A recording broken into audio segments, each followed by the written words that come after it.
ก็ผักไปกำผักตอนขอบคุณคืนของประดมแล้วก็ตุลุงก็เตี้ยวไปเตี้ยวมาจิบน้ำไปยืดสินยืดซ้ายให้หน่อยหนึ่งก็มาเข้าปะกันแถมชั่วโมงที่สองสุดท้ายมามาจากันเนาะศรัทธาญาติโยมทั้งหลายรายการนี่ก็มีรายการจัดกันขึ้นมาซึ่งก็ได้น้อมนำเอาสัตว์เตยก็พระธรรมเทศนาพองบางทีก็เอานิทานมาปินแนวพองเตยก็คุ้นคว้าเอาเจ้าก็เรื่องสุมาแต่เราเรื่องสุกนาคะเนี่ยเรื่องม้านี่ก็ได้รับเมตตาจากอาจารย์นิพนธ์นะคนโคราชเปิ่นพิมพ์มาหือยะตุลุงก็เอาปินแนวนะสัตว์เตยขึ้นแหนมได้ไหนต้องทบทวนทำบุญในตัวต่างทาสอหาธรรมตุอุ่ยมาเตดพองนะกะเอามาเราสู่จู้กันฟังแล้วก็เปิดโอกาสให้พี่น้องศรัทธาญาติโยมถึงเวลาก็โทรมากันเนาะโทรมาหือกำลังคิดกำลังใจกันปินกันเองเลยว่าช่วยกันลมจัดรายการลมกันเนี่ยมีส่วนลมไม่กันเนาะตัวลุงก็ตอนเตก็มาคืนไหนบ่ได้ไหนก็ช่วยกันช่วยกันจ้าประคับประคองเวลาไปเนาะเวลานี้ก็ศรัทธาญาติโยมบ้านเฮาเมืองเฮามาก็ผ่อนคลายไปพองดักนะคุณตกมาก็เดี๋ยวนี้เฮาพอไปตั้งอื่นตั้งไกลก็หันด้อยมาพองละหนูเขาเรียกนี่ปุตโต PM.25 กะมันบดมันโมเรียกว่าฝุ่นตกมาก็ปิ่นว่ายังแควนพอเด้อหันไอ้นี่ลืมไปขอบคุณน้องเบลเด้อขอบคุณน้องเบลโตยลืมปิดเพลงเข้าใจละนะว2 ว8น้องเบลแล้วก็เจ้าก็ลืมอัดแท้มลืมอัดโดยถ้ารวมกันเนี่ยศรัทธาญาติโยมเนาะฟังกันรวมกันหลายวันพุธนี้ตุลุงก็มีข่าวสารงานบุญด้วยเนาะครูบาอาจารย์พระมหาเถระเฮาก็ได้ละสังขารกันไปก็หลายตุนเหมือนกันเนาะศรัทธามันจะว่ากาครูบาอาจารย์ต่างพี่น้องเจ้าบ้านก็เบิ้นตั้งไต่เบิ้นตั้งเนื้อเนี่ยศรัทธาญาติโยมเนาะมันปิ้นถึงการละเปิ่นจำเตอก็ตายปิ้นมิ้นเนาก็จวยเลือเฟื่อไฟกันไปโดยพยาธิพยายามอำปาดมาเบียดเบียนพองกายิงบ่เดี๋ยวนี้ก็ภูมิต้านทานเฮา แม่นว่าเฮาไปกัดไปลีก็จะไปลืมนะไปที่คุณหนาแน่นเปิ้นถึงว่าวินระยะห่างทางสังคมอย่าจำเตอก็เอาแมตติดไปเห็นเจ้าไปเข้ากำก่อนจำเตอพอจำหน้ากันพอบ่ได้เปิ้นก็ใจแมตปิดมีหน้ากากให้นะมันมีวิธีว่าศรัทธาญาติโยมเปิ้นว่าอยู่ห่างไว้บ้าแพ้เจอเปอทุกคนนี่อันนี้ตังแม่ครูเปิ้นส่งมาในแม่ครูจำนงลักษ์จตุรัสเปิ้นอยู่ปุ่นนะป่าแดดอำเภอเมืองเชียงใหม่ปุ่นนะเปิ้นก็จังส่งหนังสือมาให้ตุลุงพองปิ้นลาวเขากำยองพองเดี๋ยวนี้ก็ฉบับที่2ย้ำได้แก้ได้เตด้วยนะก็มาก่อนนามเจ้าเนี่ย8วิธีกับหมู่เฮาเจ้าเนื้อเฮาป้องกันโรคโควิด19เพิ่นว่าข้อ1อยู่บ้านอยู่จ้องเนี่ยไปเอี่ยวไปแหวงไหนดอกข้อ2เนี่ยไปจะไปเสาะไปตีไหนจะไปสอดไปตีไหนนะเนาะข้อที่3ก็ห้ามอยู่กินปิ้นหมูนี่เดือนนี้ก็กินก็คือว่าเพิ่นก็กินอาหารเป็นวงได้อยู่อย่างตุลุงเขาชั้นถึงวันที่เขากำปรากฏชั้นอาหารเป็นวงนะเพราะว่าต่างเฮานี่มันก็มีเวลาเฮามีการไม่งานโกเปิ้นต่างแต่ต่างอื่นต่างไกลมาซูนเฮาน่ะเด้แต่ว่าเปิ้นคัดกรองอย่างดีน่ะจุดคัดกรองเปิ้นมีมันล้างมือหรือเปิ้นเรียกว่ามีกินห้อนจ้อนกลางล้างมืออย่างกันเนาะอยู่ห้ามอยู่กันเป็นหมู่ข้อ4นั่นก็อยู่บ้านแยกกันเนี่ยอยู่บ้านเฮาก็แยกกันนะกะเฮาก็ไม่ใช่ขี้ข้านอยู่บ้านก็แยกกันทำงานไปยิบจักยิบหยังกันไปเนาะเก็บผักหักหน่อไปแฮมกินแฮมหวาไปแล้วก็ข้อที่8เปิ้นบอกว่าข้อที่เจ้าข้อที่4กะข้อที่4นี่เปิ้นว่าอยู่ระยะอยู่แยกกันบ้านข้อที่5ห้าม อู่ไกลกันห้ามอู่ไกลกันไปอยู่ไกลกันห้าเอวะข้อที่6ก็งดปะเจ้าหมูนี่งดปะเจ้าหมูถ้าหักกันแพ่งกันก็ไม่ต้องมาอยู่จุ่มกันอ่ะมา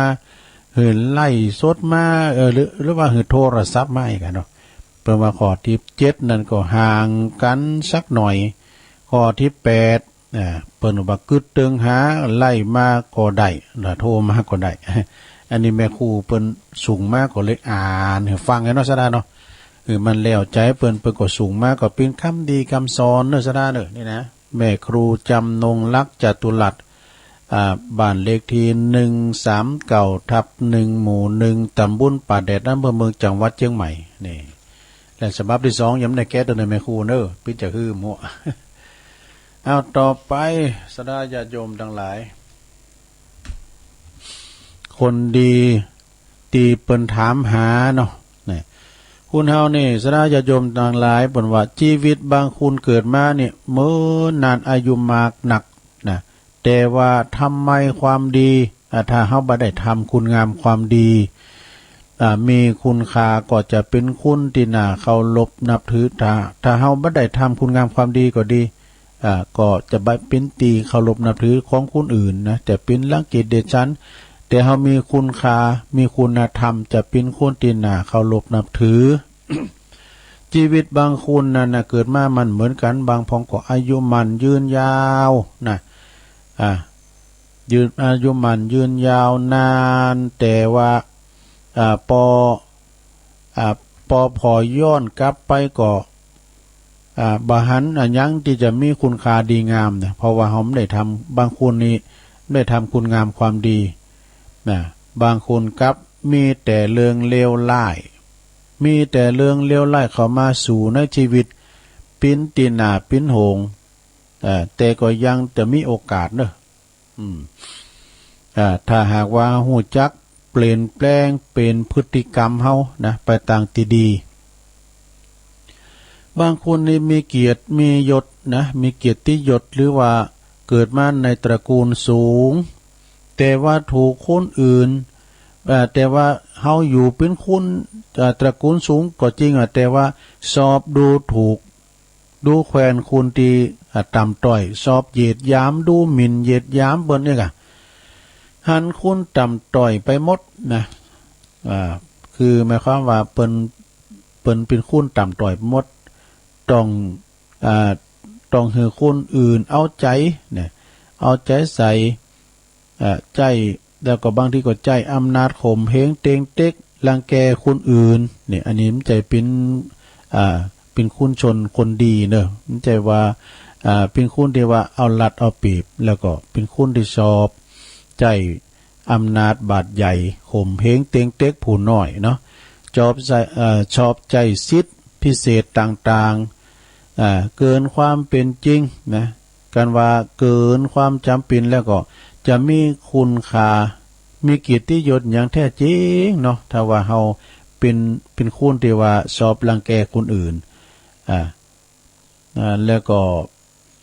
ชอบเฮาเป็นคนอย่างนั้นอย่างนี้ก็กึดหมายว่าเกียรติยศนั่นน่ะที่แท้จริงนั้นก็คือ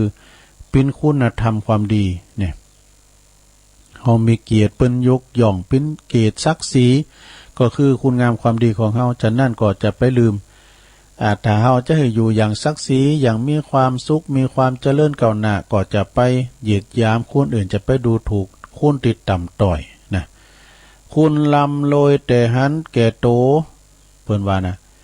น่าเลิศบ่มีน้ำใจโลยภายในแต่จนภายรวยภายนอกแต่จนภายในนี่ก็มีเหมือนกันนะ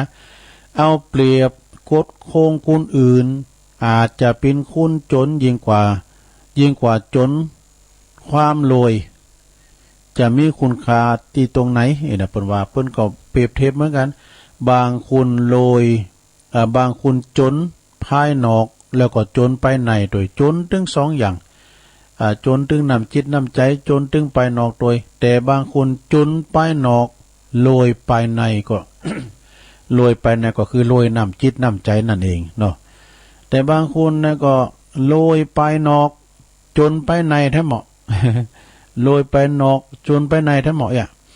แต่บางคนก็โรยตึงไปนอกโรยตึงไปในนี่อย่างมีอย่างงานศรัทธาเฮาอย่างกันเนาะอย่างพอออกมาศรัทธาเนี่ยโรยตึงไปนอกโรยตึงไปในเฮาอยู่กันอย่างนี้มันมนอกมนใจประจำจิฮีวาบ้านเราน่าจะขวัญไผเนี่ยมีกินมีตันก็ไปเฮเอกะนะบ้านใดเราน่าจะขวัญไผมันโมนอย่าเฮาอยู่ต่างคุ้นต่างอยู่นะยิ้มแย้มแจ่มใสตักใจปลาใสกันเฮากันเวลาเฮาปากฮอพอหน้ากันนี่นะมันบ้าโมนดอกเวลาเฮามีการมีงานไผจะมาช่วยเหลือเฟื่อฟ้ายเฮาฉะนั้นก็เฮาเป็นคนดีของสังคมลงเปิ้นมีการมีงานก็ไปยื้อไปใจไปผอไปคอยเปิ้นพองกะเรียกว่าเวลาเฮามีการมีงานเฮาคนก็จะมาหนักมาหลายนะอันนี้แหละคือว่าโรยไปนอกโรยไปในโรยตึงเปิ้นตึงเฮาเนาะเปิ้นช่วยเฮาช่วยเปิ้นสังคมบ่เดี๋ยวนี้มันจะเป็นอย่างเงี้ยแต่เฮาอยู่คนเดียวนี่อยู่ไม่ได้การงานบางอย่างนี่เฮาอยู่คนเดียวไม่ได้นะอย่างว่าความสามัคคีกันมันมีในหมู่ในคณะเฮาจัดย้ายเต้นเนี่ยคูณ6คูณนี่นะแต่ว่ามันสามัคคีกันมันลองมันยกให้คูณนึงหรอขาเต้นก็ลากเต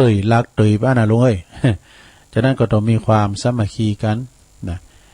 และเปิ้นว่าคุณหน้าตาดีสวยงามแต่บ่มีความรู้สามารถมีความรู้มีความสามารถนี่นะนิสัยก็บ่ดีเกเรเกจข้านเนี่ยบ่มีความอ่อนน้อมถ่อมตนบ่มีความอดทนเอาแต่ใจตัวเองเป็นใหญ่นี่บ่ฮู้จักพัฒนาตนเองสวยแต่บ่มีสมองอีน่ะเปิ้นว่านะหล่อแต่ขี้เกียจอาศัยคนอื่นเหมือนกับกาฝากเหมือนปิงว่ะมันลงจักปิงปิงที่มันเกาะควายเนี่ยเป็นว่าปิงควายปิงตัวน้อยเป็นว่าปิงคุณก่อนในเลี้ยงควายเนี่ยโอ้หนักขนาดน่ะเปิ้นไปเอาพักเวรกันกะเอาบะตุ่มมันจี้อย่างมันเหนียวแล้วฮะอย่างมันเหนียวคายว่าเพื่อว่าปิงน้อยนานวันเดียวเลยกินปิงแล้วมันได้ติดแป้เนาะอาศัยนะบางคนก็เหมือนกับกาฝากเหมือนปิงอาศัยเขาแต่ว่า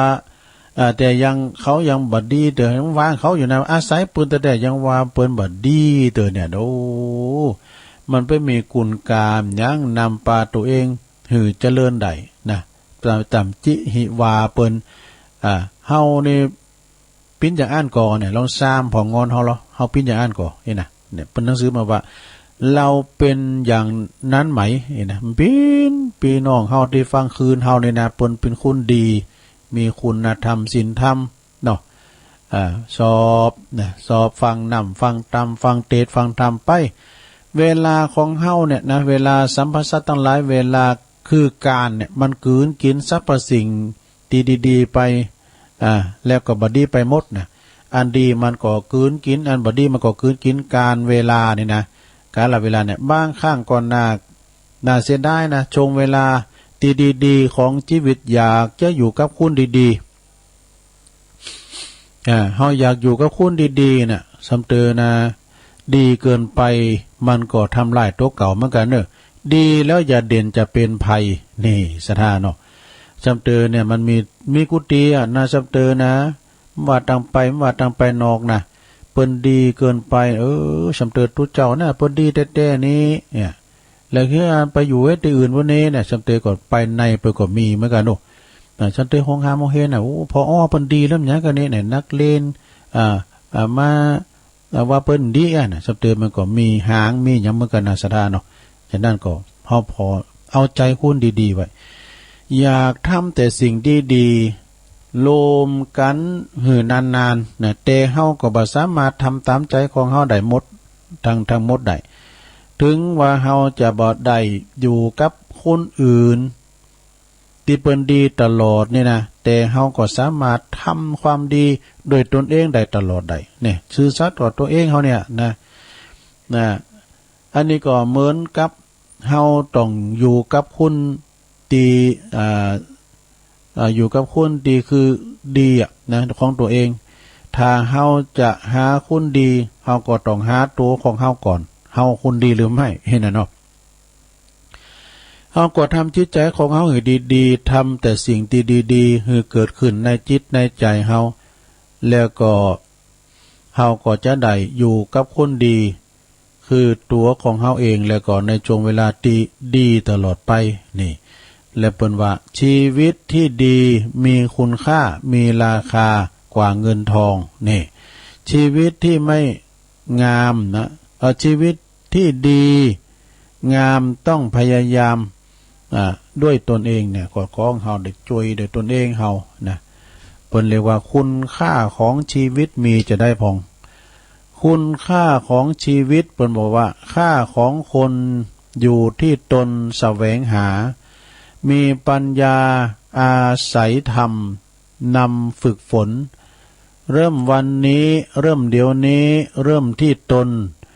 มันฝึกฝนด้วยอดทนคนตั้งใจ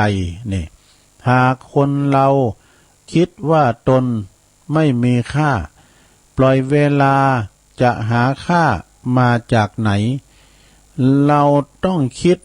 เราต้องทำให้เป็นไปก็เกิดให้ซึ่งคุณค่าน่าชื่นชมนี่อันคุณค่าของคนดีที่หาได้อยู่ใกล้ๆในตัวเรามองให้เห็นดีทั้งนอกดีทั้งในดีให้เป็นสงบเย็นเห็นคุณค่าว่าความดีนี่เป็นว่านะผู้ตีผู้เห็นพระธรรมอันประเสริฐมีชีวิตอยู่วันเดียวประเสริฐกว่าชีวิตอยู่ตั้ง100 ปีหากว่าบ่ได้หันธรรมนี่อันนี้เป็นคำคมเด้อสดาเด้ออันนี้ก็จบไปทำอย่างหนึ่งทำเหมาะสดาญาโยมทั้งหลายคุณคว้าหันน้อยนิดหน่อยพวกนี้จะต้องจำเป็นสอหาธรรมทำตุ้ยมาเตดพองอากาศเนาะเพราะว่ามีเจ้าภาพธรรมนี่เจ้าภาพธรรมเปิ้นมีเจ้าก็ไปก็ปะพี่น้อง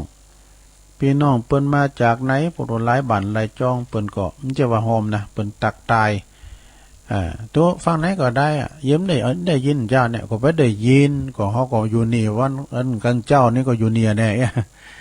หลายหาไหนก็ได้พวกเจ้านี่ได้ยินมันได้ไปไหนละเนาะก็วันนี้ก็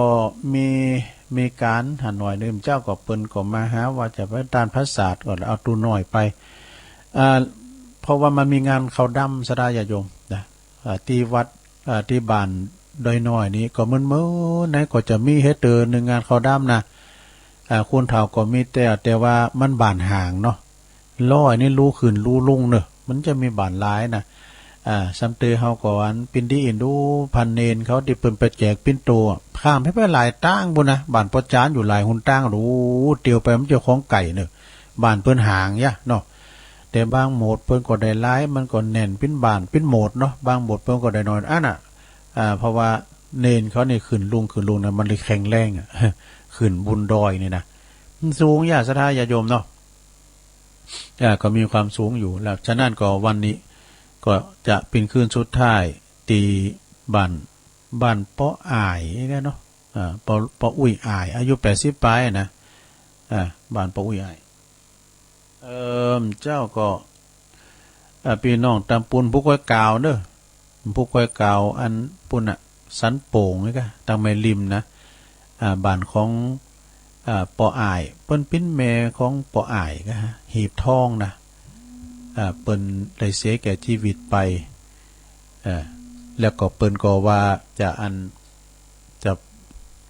ประชุมเพลิงวันนั้นเนี่ย14 กุมภาพันธ์ขึ้นมันซุบแตดที่บ้านของปดมเปิ้นก็มานิมนต์มาก็แหละมันได้ไปนี่เนาะก็ขอโทษเลยเด้อผู้ก็ประกาศถึงเปิ้นนะผู้ก็ประกาศถึงอันแม่น้อยเขานะ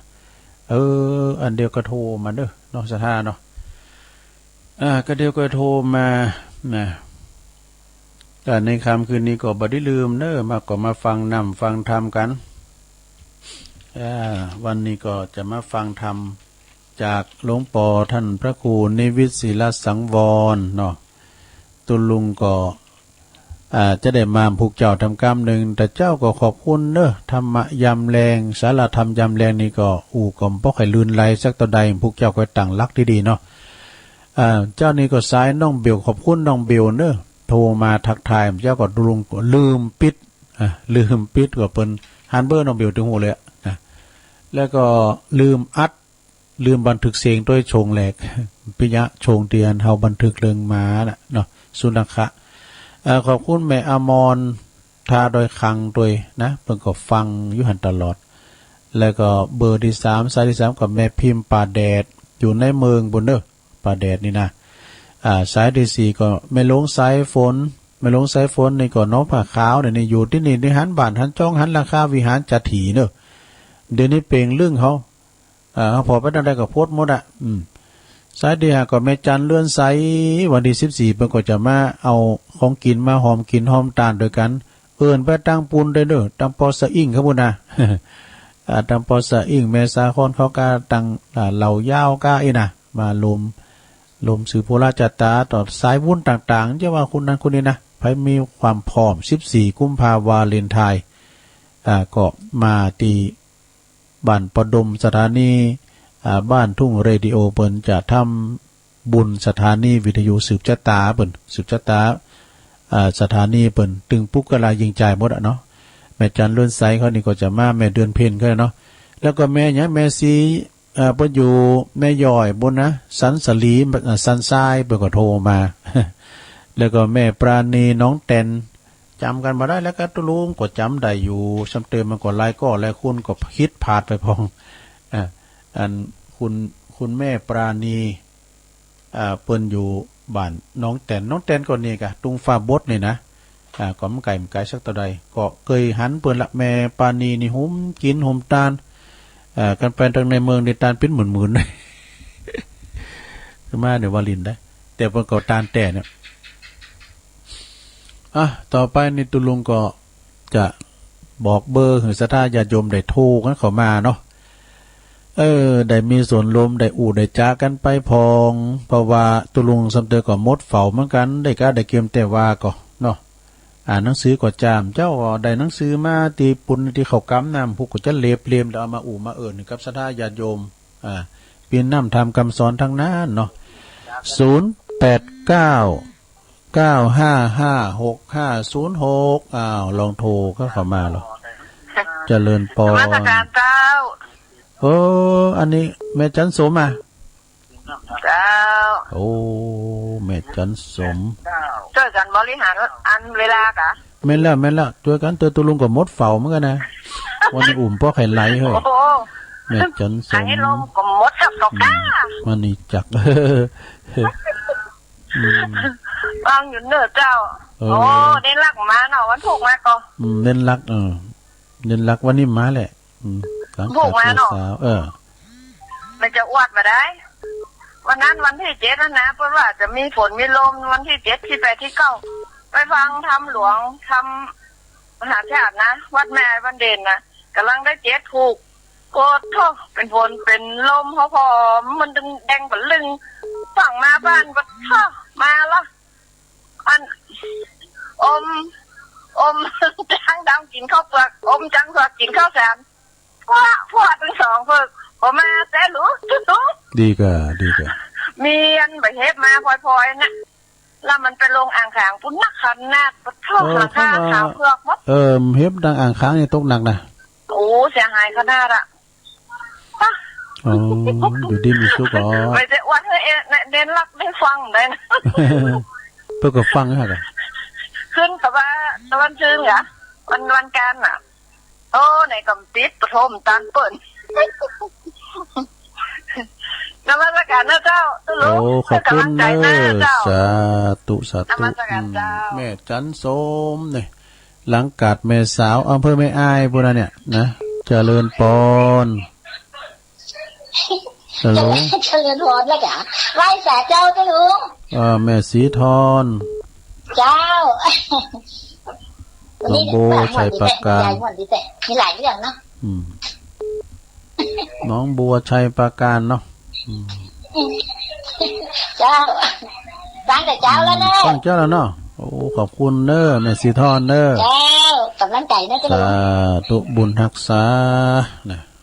ลืมบอกเบอร์0899555650เวลาตัวลุงไลน์ได้กะเวลามีไลน์อยู่โทรกันเข้ามาลุงเจริญปอนค ครับผมกราบไหว้สาครับหลวงลุง เรียนรัก ครับผมแม่จันโสมคนใจดีแต่นอก ได้ฟังแล้วเนอะแม่จันโสมเนอะนะก็จะได้ก็เนอะจำไว้เด้อ วันพุธกันนะครับหลวงลุงเดี๋ยววันพุธจะไปเทศทำค้างไว้ ครับผมขอบคุณเรียนรักเนอะเนาะครับผมแต่เจ้าก็โอ้ศรัทธาญาติโยมก็โทรมาหาผมจันนาบแต่เจ้าอันนี้ก็โทรกันมาโลกะเจ้านะเริ่มเจ้าเนี่ยเพราะว่าไม่ได้ออกรายการครับผมแต่พวกเจ้านี่มาแน่นอนพวกเจ้านี่มาแน่นอนพวกเจ้าตื่นเจ้าก็ฟังเพลงไปเนาะสาธุตั้งปูนรอป่าไม่แดงปูนรอฟังกันอยู่หลวงพ่อมานิดเขาเนี่ยเจริญปอนกลับไปสาธุลงเจ้าเมืองฟ้างก็มากคำเตือนเนี่ยนิยมพรเนาะเจ้ายมพรกำลาของมันเลิกเน้นรักนิโคสุดยอดนะเจ้าใจได้คนนะเจ้าเนี่ยไม่เชื่ออย่าลบหลู่นะปนวานะจ้าประดานนะไปเผยแพร่รายการอาจารย์นพรเพื่อกัดเตรียมไว้หันจะมีคุณโทรมาขอเพื่อจะบอกนะเจ้าดีกันจ้าอันตุลุงเรื่องของมานี่นะปูเดี๋ยวมาทันสมัยเจ้าตุลุงอาหารแต่เมื่อก่อนนี่เราเลี้ยงเขากับน้ำแกงก็กินได้ละเดี๋ยวกินนะเจ้าตุลุงมันกินอาหารเม็ดกินอาหารทูงเฮอาหารตู้สีมันพิลิกสมาลาน่ะดีๆน่ะมันเดี๋ยวมันโหนะเจ้ามันนี่กันไปกินนี่ก็แปลงเนอะกินนี่มานะแปลงจ้ะปินปั้นขึ้นนะจ๊ะตุลุงเนาะเขาเรื่องนี้ไป2 ปั้นปลายกันเนี่ยนั่นไปตีกินนี่นะแปลงเลยคุ้นกันนะจ๊ะแปลงเลยคุ้นจ้าคือการกำลังใจตุลุงเลยจ้าโยมพรกราบประชาจ้าป่าเศร้าอุโมงค์เนอะอันนี้ก็ตัวแทนพี่น้องตั้งหลับปูนเปิ้นมาตลอดเนาะขอบคุณเนอะโยมพรเจริญปอนกลับไหว้สาครับตุลุงมาแล้วพี่น้องเมืองฟางปอน้อยปอน้อยบุญฝันตุลุงเจ้าบอกสักคำอันเป็นยังก็ได้ฟังอยู่ก็ดีใจละพวกเจ้าออกเลยออกแน่นอนครับผมกลับไหว้สาครับเป็นกำลังใจตุลุงอยู่เลยมโนครดีกะกลับไหว้สาครับผมเสาหินฟางปอน้อยมาก่อนแน่นอกแน่นใจละเนาะอ้าวโทรเข้ามาแถมพี่น้องฟังไม่อายชัยปราการก็ดีไหนก็ดีเจริญปอนติดแล้วฮัลโหลติดแล้วเนอะฮัลโหลได้ยินสุดใจอยู่เนี่ยฮัลโหล1ฮัลโหล2อันนี้เป็นว่าผักสายนะพระอาจารย์เอาหลักว่านะเป็นว่าการผักสายเขามาใหม่เนอะลงเนอะเจริญปอนทำไมจ่าเจ้าแม่ปานนี่ใครต้องได้แม่ปานี่เรื่องนี้ก็แม่ปานี่นะกับว่าไผใหญ่อยู่นี่มันไม่ได้ยินบ่อยแม่ปราณีมะนีจรเจ้ามันได้ยินบ่อยเนาะมันเมาไปงานนั่นน่ะกะจิตอาสาน่ะกะกะช่วยไปจิตอาสาเนี่ยมันยังได้บ่มอแม่มาคนเฒ่าคนชราแล้วเนาะน่ะที่ไปมาเดียวเนี่ยกว่ากะมันเจ้าคนเปลี่ยนมาเบิ่นแล้วก็มีอาการแล้วก็ทีนี้มาลงก็ลงพร้อมเดียวกันง่ายท่านพระครูอภิวัตเนี่ยเพิ่นไปกับหมอโรงพยาบาลไปมัดมือก้ามยาก้ายเพิ่นไปเยี่ยมเยือนคนเฒ่าติดเตียงก็ดีละเป็นกำลังใจให้เพิ่นเจ้าก็ให้กำลังใจลุงเด้อขอบคุณแม่ปานีหลายๆเด้อเจ้าตัวแทนพี่น้องต่างฝางแม่ปานีนี่ดังเดิมแต่กะก่อนน่ะตุลุงได้รับเป็นคนแรกเลยนะเพิ่นโทรมาเนี่ยเจริญปอนติดแล้วเริ่มเจ้าเนี่ยเพิ่นอุ่มได้นี่เจริญปอนแน่แล้วก็พักซ้ายเนี่ย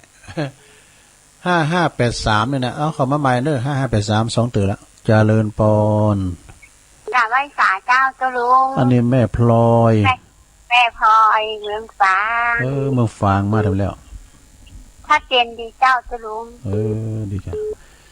แม่พลอยอยู่บ้านสีถ้อยเจ้าหลวงพ่อก็มาแล้วหลวงพ่ออาดุลศิลกิจอ่ะเป็นมาเวียนตาลเนาะ เจ้า เป็นมาเวียนตาลที่เขากำ เจ้า ได้ยินเสียงเจ้าลุงได้ยินเสียงเจ้าลุงเหมือนละเนาะว่ามันได้มาเจ้านี่กันเนาะเจ้าได้มาแต่ว่าก็ฟังท่านพระครูอาจารย์ท่านพระครูท่านก็บอกว่าเจ้าลุงไปเข้ากำแล้วไปพ่อก็โยมอ้ายตุลุงตายด้วยก็เผาไปเลยบ่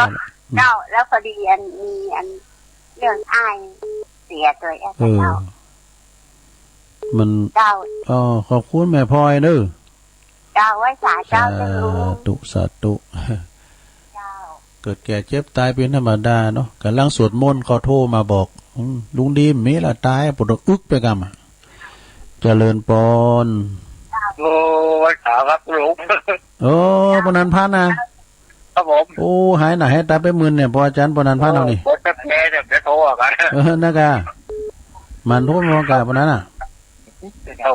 วันนั้นพันจากอันปุนเนาะอำเภอแม่ออนคุณตุ๊กหลายบอกนั้นคุณตุ๊กจะหลายเนาะเขาแล้วน่ะพอดีอะกะฟังชัดเจนเลยเนาะปนั้นเนาะขอบคุณพระอาจารย์ปนันพันหนักๆเด้อโทรมาใจดีละสาธุไอ้พลนำด้วยไอ้พลก็อยู่ปุ่นอันนี้อยู่ไม่อ่อนนะไอ้พลก็โทรมาพองนะเบอร์ปนิเมินกับทางงานน้องบิวอ่ะแปดกับแปดตัวเดียวน่ะเบอร์ของไอ้พลนะเตือนเขาว่าน้องบิวอ่ะ0899556506โอ้เวลาตกลงเลยจะไล่เจริญปอนตังปุ่นเนี่ยมาฮะหลวงพ่อมานิดข้างบนน่ะลุงอปีพิพลก็ได้แม่อยู่ไหนแม่แฟนคลับเยอะแยะเลยนะสกอตก็มีตันน่ะแม่อยู่ไหนแม่ปันนี่แม่อันแม่เนี่ยที่เปิ้นอยู่สันพิเศษใช่กะอีลองอ้อกะลองอ่อสันพิเศษแม่4,000จำเสียงมาได้แล้วเนาะแม่4,000นี่มันจะดังกอยเลยเปิ้นอ่ะแม่มันจะดังกอยเลยเปิ้นอ่ะทั้งนี้แม่นะแม่4,000นะโทรศัพท์แม่มันบางท่านพระครูก็ตามได้แม่โทรมาหาท่านพระครูก็ได้เสียงเบามาหน่อยดังแบบอย่างเอาเข้าใกล้ๆปากให้หน่อยกะแม่4,000เนาะโอ้วันนี้ฝนมันตกดีเนาะอากาศดีเนาะท่านเนาะนั่นกะอันลองอ้อแดดดีอ่ะแดดดีได้กะแดดดีได้กะมันทำรายวันละ2 วัน3 วันละในเรียนสบายนะท่านโอ้ปุ่นนี่มันตกหลายนี่ก็ปอจุ่มอยู่โตไว้เงินเป็นลายปั้นหน่อยลงเนาะเปิ้นว่าเป็นประวัติศาสตร์ว่าฝนตกเดือนกุมภาเนี่ยนะรอบ20 ปีว่ะนะแต่ว่ามันหนาวขึ้นแล้วท่านเนาะก็มันย่างแล้วก็หนาวอันนี้ไหน2 วันแล้วหนาวอ่ะหนาวทั้งวันเลยอ่ะแต่ก็มันฝุ่นย่างก่อนหนาวเจ้านี่อยู่ที่เขากำนะหนาวนี่บ่กลัวขนาดกลัวหนาวนี่นะตุลุงก็ยังแคว้นหน่อยเดี๋ยวไม่หมอน้ำอุ่นเนาะไม่หมอน้ำอุ่นมันน่าอร่อยจังอ่ะแต่ก็แม่ก็ไปอาบอย่างถึงวันน้ำเหลือจะอาบเหอตั้งน้ำอย่างดูฟังจังว่านั่นแหละแท้ดีครับพวกเจ้าฟังแอมได้แม่เด้อพวกเจ้าก็มาอยู่นะพวกเจ้ากับลูกเจ้าจังวันเลยเดี๋ยวสาธุได้แม่เด้อแม่4,000เจ้าสาธุพวกก็จะมีข่าวสารงานบุญโดยเนื้อโปรแกรมแม่ค้าถ้าฟังเด้อเอางานของเฮาก็มีมาเลยๆแล้วเนิ่มเดี๋ยวนี้นะแต่ว่าจะไปประมาทเด้อเมื่อคุณหลงคนร้ายก็ใส่หน้ากากเจริญปอน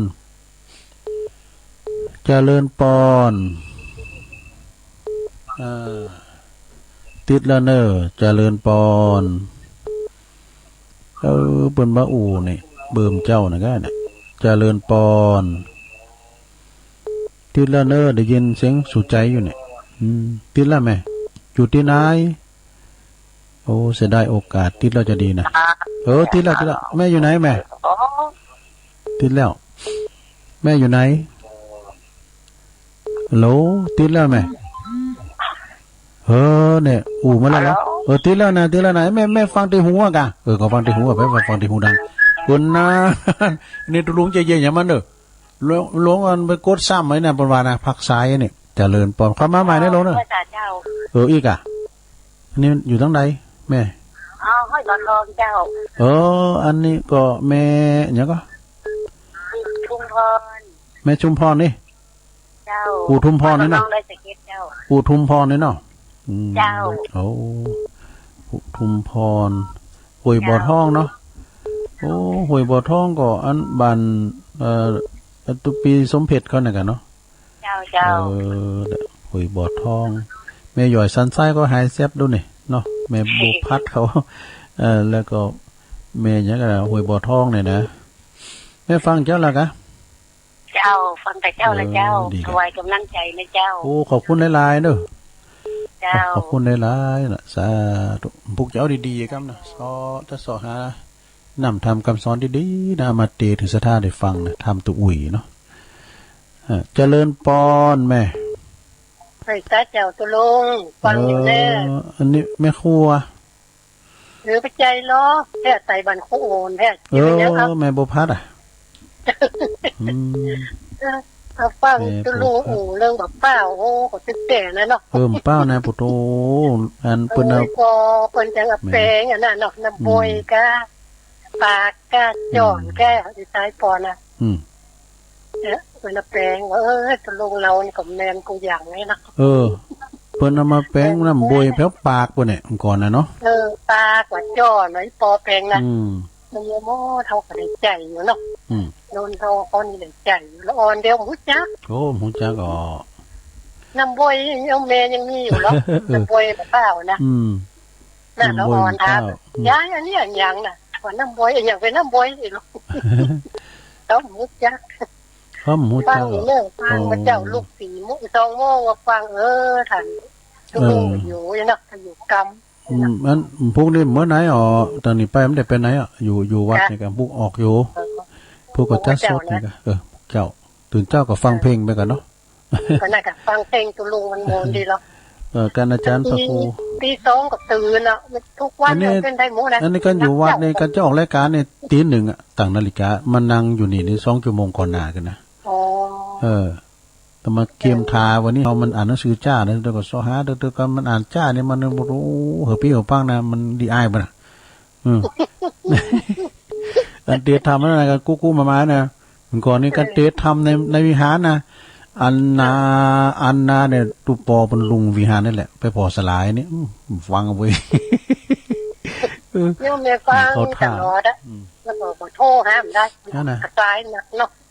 ดีเลยฟังเปิ้นโทรฟังเปิ้นโทรกับโมนนะตุลุงก่อนเก่งกันตอนที่ฟังเปิ้นนะฟังเปิ้นโทรกันน่ะโมนนะรุ่นว่าเดี๋ยวจังไดจ้าตุลุงแบบออกนี่ก็คือว่าตุลุงมีธุระของเปิ้นอยู่นะแม่น่ะตุลุงก็ออกกรรมแล้วเนาะใจโตฮะตุลุงติ๊กน่ะมัน2 งานสอนก็ดุอ้ายตุลุงก็ตายด้วยแล้วไปติดเข้ากรรมด้วยอ่ะกะตอนนี้เนี่ยไปเผาไปแล้วครับเผาไปเสียไปแล้วเนาะนี่เป็นมาคนเฮามาตัวได้อันนั้น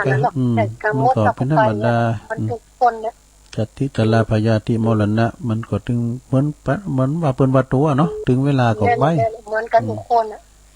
คนเฮาจะไปแบบได้กันเนี่ยค่ะมันไม่แต่กรรมแต่นี่เนี่ยก่อนขอบคุณแม่บุพัฒน์หลายๆเด้อข้างหงเนาะข้างหงขอบคุณเด้อผู้ก็โทรมาแถมถ้าแป๊มต้อมเต้นผู้ก็โทรแต่ปืดทรายหลายๆน่ะเจริญปอนไหว้สาเจ้าอันนี้ตังใดพี่น้องร้องเจ้าแม่สีทอนเนาะแม่สีทอนจุกหายไปหลายวันเนาะบุตรชีบงก่อนลุงก็ไปเข้ากำหิมบานหั่นเนาะนั้นที่เรียนหั่นครูบาสบายใจดีเนาะมาเนี่ยเข้ากับ โอ้มันก็เป็นผักผ่อนไปในโตนะฟังครูบาอาจารย์มาเต็ดกูคืนแต่แล้วว่าคอนไปในตัวครูบาเซาค่ำเปิดมาเป็นเก้าดูวัดหลวงสีเตท่านพระครูกัลยาณธรรมนิวิทย์ว่าเปิ้นเอาเจ้าบ้านเปิ้นมาจังนั้นโอ้คนหลายกาบ้านเปิ้นดุงโลงอย่าบ่โตก็กาบ้านเปิ้นตีนปลังแล้วนี่พวกเขานี่บ่มีใครมาจวนเลยบ่ได้ไปเลยเจ้าก่อนว่านั่นน่ะตุลุงไปเข้ากรรมบ่โตเปิ้นก็ซึ้งน้ำใจตุลุงเนาะท่านพระครูเปิ้นก็เลยเอาสังเอารถเป็นสังรถเก่งกันลูกและรถกันของเปิ้นตารถเก่งเหมือนกันน่ะก็ค่อยจะเอาไว้ไปบ้านเหนือบ้านใต้นี่เจ้าขอบคุณแม่สิทรเด้อจ้าไว้สาธุอ้าวเข้ามาใหม่เจริญปอนเดี๋ยวมาใหม่เจริญปอนฮัลโหลติดแล้วแต่พองดินพองบ่ถือสากันเนาะซะได้ญาโยมตุลุงก็เป็นสไตล์แบบนี้แต่พองดินพองนมัสการตุลุงเจ้าอันนี้หยังบ่ๆมั้ยจ๊ะใหม่เจ้าโยมใหม่แต่ดูบอกฟังมาเมื่อใหม่เนาะแม่ใหม่อ่ะต้นใจตุลุงเทศอ่ะเจ้าเด็กอ่ะแม่อยู่นะวันนี้ถูกใจที่สุดเลยเจ้าดีอ่ะอยู่ในเมืองค่ะอยู่ในเมืองเนาะอยู่แถวกลางเวียงนี่เจ้ากลางเวียงฟังถึงวันกันเริ่มพูดกันมาอยู่นะเจ้าฟังถึงวันนะเจ้าแล้ววันนี้เป็นวันแรกที่โทรมาเจ้าทางฟังเกือบผู้องค์นะเจ้ากลางเวียงเชียงใหม่เนาะเจ้าดีกะนมัสการเจ้ารักษาเนื้อแม่เนื้อทุกอันเป็นในเป็นอันโยมใหม่เนาะโยมใหม่มาใหม่แล้วขอบคุณเริ่มผู้ก็โทรมาแถมโยมใหม่ขอมาแถมเจริญปอนปิดแล้วแล้วตุลุงโอ้เป็นนันปึ้งมาแล้วพระเอกพวกอันไปอันเข้ากลับมาไหนเหรอเข้ากลับไปเฮียวย่ะมีแล้วอ้อนบ่นอกอ่ะมีเก่าด้วยเขาก็รักกูเหมือนกันนะมองต้นมาจะดุ้งแห่เชฟมาเหมาะอ่ะอันจังมีนะอันตุลุงตีก่อนนะเปิ้นตุลุงเทปก่อนนะเปิ้นละอ่อนมะลินแต่กลางก่อนนะเปิ้นเล่าให้ฟังนะแต่กลับมันได้ไปเกิดไปงอกแต่เรากลับมันมาเที่ยงตลอดช่องคุ้นก่อนนี่บ่มันละอ่อนมาให้จ่ายแพงนอนตูบหิ้มกันน่ะนอนตูบหิ้มกันน่ะเฮาก็ว่าตุลุงเปิ้นกังได้ว่านี่ได้ตุลุงจะนอนล่ะตุลุงแป๊บมาโกนตุลุงอีว่าอีว่ะมันถึงหล่นมานะฟ้าก็ดีบ่ได้หอดนะตุลุงแล้วก็โอ้บุญแต่แก่ตุลุงได้หันเนี่ยกันหันก็ตุลุงเต้นปึ้งมั้ยหัวมันหยังก็ผมได้รับแล้วนะก็โขนแล้วมาถามมาเด้อหลอกสิพี่ถ้าผมได้รับผมจะมาดูแล้วว่าผมไปนอนนี่นะมันเจ๋งลึ่งมันก็ไม่ยังเจ๋งอย่างหูดังแต่ตุลุงมันก็นอนบ่หลับด้วยแล้วก็เป็นมกเป็นยาเหมือนเปิ้นเนี่ยมันอยู่อันเพราะมันนอนบ่หลับมันแล้วมันตั้งตีมันเป็นพ่อซอด้วยอันเป็นตินนอนด้วยเนาะมันบ่เคยหลับเอาพ่อไปแล้วมันนอนมันปีกมันขารับอย่างนั้นไปเฮวนั้นเพิ่นก็ไปเฮวโลงนะปุโตใหม่โลงโกงใหม่ใหญ่ฟังนกเก้าห้องเป็นที่โกห้องมันน่างูกันเลยกะแกกะทุลุงห้องมานั่งงูกันเพ่ใครเต้อย่างก็แม่บอกแม่พูดจัดการอีกอ่ะว่าหน้านี่มียังพองเองเนาะว่าเหมือนเนี่ยเราทุลุงมันมีกระหาที่ต้องหานมันมีหรอกที่ว่านี่นะหัวคือทุกเจ้าไปแล้วผมยังจำได้อยู่มันกระหามันมีหลายกรรมหรอกมันก็ของแง่ทำเงาแง่ทำเงาแง่แล้วมันได้หันนะทุลุงกูได้หันมันเกิดดำเมาแล้ว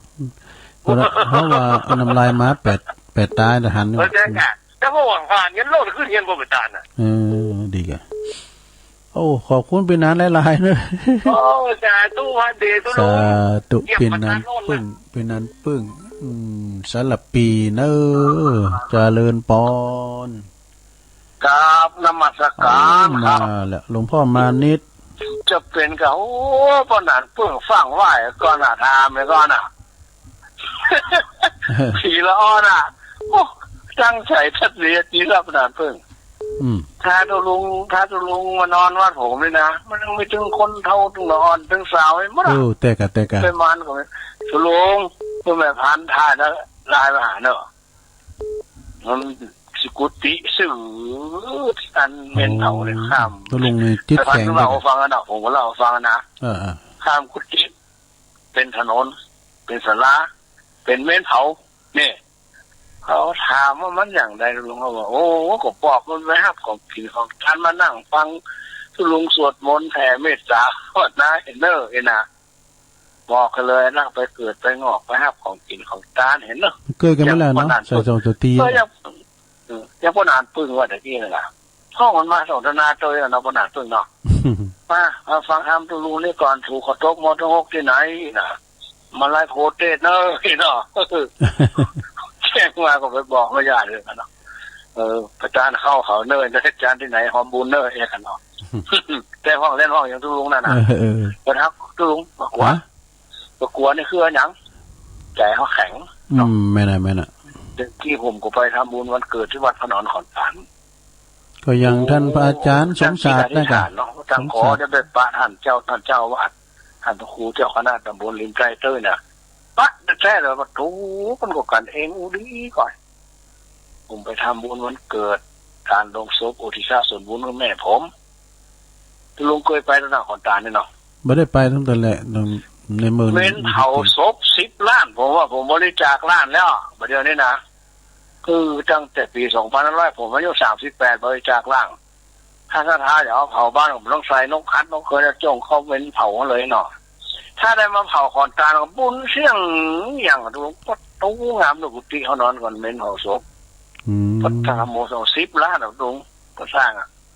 บริเวณวัดกว้างไผ่บริจาคไถ่ชีวิตงัวควายไผ่บริจาคลงศพ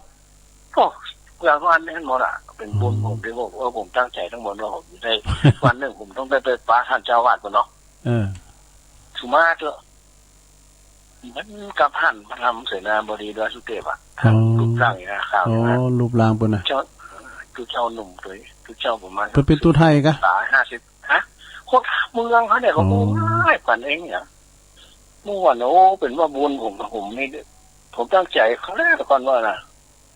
ถ้าได้ไปไหว้พระธรรมเสนาบดี8 เองได้นั่งห่างบนสัก2 วะเนาะถ้าได้ไปรับพระธาตุจอมตองขอได้ใกล้หลวงปู่เพิ่นอันนี้เอาวีกกหัวเขาที่เขาถวายของเนาะบุญแท้ๆถ้าขอเขาได้ไปวัดทุลุงยังไปแท้นอนบุญด้วยด่าไม่อยู่กำฝนมาตกอาจารย์นักที่มันหนาวชิวๆกันเนาะตกกันนะกะ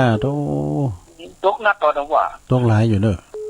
โอ้ต้องเพ่นน้ำไปแล้วผมว่าดูตุลุงมันตกเล็บหลอกแสกไงนะขนาดเพิ่นเอาอันนั้นเขามุงแล้วนะเต้นนั่นแล้วมันเลาะทางใดพุ่นน่ะโอ้มันสาดพอได้เต้นสนามเนี่ยมันจืมขอบนะเด้อปวดตัวเพราะว่าโลนออกมาแล้วปั่นบ่ได้เลยอ่ะตำปืนเนี่ยอย่างโบควายอ่ะผมไปเจอเตื้อเพราะว่ามันนี่มากัดมายิงน้ำเลยว่ะตำปืนปีนหน้าแต่ปีนโหปีนหางไงลูกเอาตังทีมาตังโหคนสุดท้ายน่ะปนกรรมละปนกรรมว่าแต่เจ้านี่เนาะพี่มาวันพี่มาวันแต่กี้ได้ยินว่าจะเอาดีๆกันพวกถึงวันนี่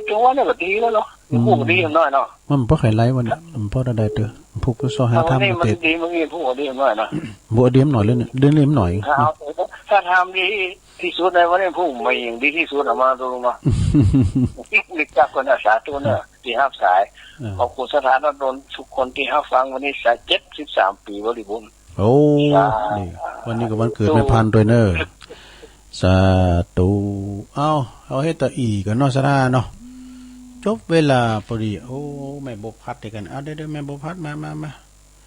แม่บพัดเจริญปอนฮะมันเจอกันโอ้โยมอยู่ไหนก่อนโหลอยู่กองเปาเนี่ยกระเจ้าไม่เร็วอ่ะไม่เหรอไม่ขี้โบคีเนาะไม่โบคีแต่ไม่โบคีอันของเป้านั้นจะหลวงครูบาตื่นกะต้นไก่กับเจ้าครูบาตื่นเนาะอายุบ่ได้คือก่อฮะ98เจ้าโอ้98เจ้าโอ้90ปลายกันเนาะครูบาตื่นโอ้ เปิ้น ฟังเป็นวันเนอะ พวกเจ้าก็ฟังทำเริ่มพวกเจ้าได้ประกาศถึงเปิ้นนั้น ไปเข้ากลับมาแล้วเนาะ มาแล้วองค์กรรมเจ้านี่กะ จ้าฟังอยู่เนอะ โอ้ขอบคุณแม่บุคลีเนอเปิดตังแม่โนนเขาต้ยแม่โนนแม่เลี้ยวน้องตายเขาเนี่ยโอ้หลายกะตอนนั้นเปิ้นฟังเนาะก็ไปช่วยงานทางวัดเนอคงเป้าครูบาตื่อเปิ้นมรณภาพแล้วเนี่ยครูบาอาจารย์เฮาเนาะก็เปิ้นก็ได้ละสังขารไปเอาละตุลุงก็จะยุดยอบยั้งว่าอีกน้องพวกเจ้าก็ฟังกันเต็มทีนะลงเด้อลุงมั่มตอนแรกก็มาฟังพระอาจารย์เอาหลักเด้อเปิ้นก็จะมาจัดรายการแบ่งเบ้าภาระตุลุงตยคืนบึดก็ฟังแถมนะตอนนี้ไปตุลุงไปไหนก็จะจัดรายการไปเลยเจ้าเตยกดแตนเปิ้นไปพองเอาทำมาเต็ดพองยังพอเอากะนะเพราะว่าภาระมันที่ผ่านมานี่ก็อายก็ตายด้วยแล้วก็ติดคาดงานเขากรรมด้วยกะ วันผู้ก่อยังงานตายอยู่นะงานจะไปจุงศพปออุ้ยอายนี่นะเนาะอายุ80ปลายเพิ่นก็เคยมาฟังนำฟังธรรมที่วัดนะเฮียเนาะละกันบ่ได้เนาะกินข้าวเปิ้นนี่ เอานำรายการจากราชธาไปก่อนเริ่มผูกปากกันหมายเน้อโจดีมีใจเหมือนกันอยู่คนจุตาเน้อจัตตาโลธรรมาวัฏันติอายุวันโนสุขังปัลลังวันผูกกันโทนสายน้ำหมายเน้อเวลาจบก็ดีเนาะสา